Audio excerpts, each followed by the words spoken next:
Hello everyone and welcome to the channel.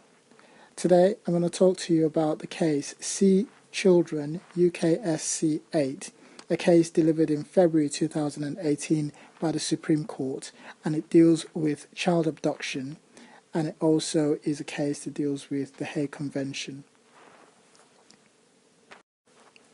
So about the facts of the case. So the family were Australian. The mother and the father had two children together, and after the birth of the second child, their family separated, and the mother decided she wanted to return to the UK where she would spend her maternity. The father initially agreed for the mother to go to the UK for 8 weeks. While she was in the UK, she sought a further extension of 8 weeks, at which the father agreed to.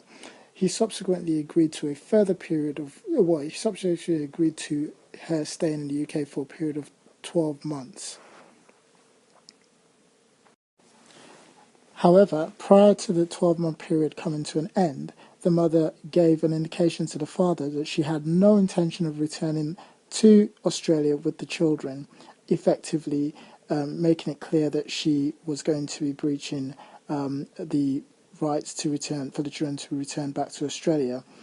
She wrote letters through her solicitors, and she also applied for immigration for passports for the children, as well as sought to secure the eldest child in school.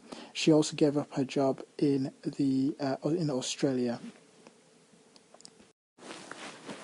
The courts were therefore faced with two problems. The first one is, if the child has lost its habitual residence from the home country and has now gained a habitual residence in the new country, can the court still order a summary return?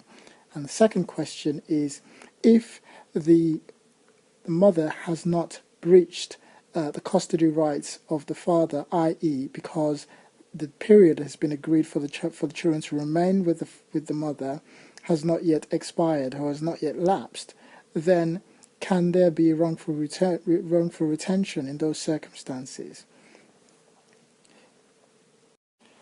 Well, the answer to the first question was no.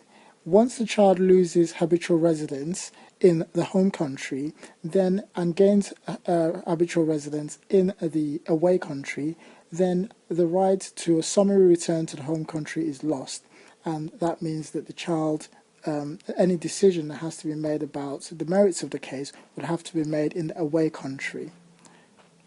Similarly, the courts found that there was wrongful retention even though the time period had not yet elapsed. So the courts referred to this as a preemptive breach.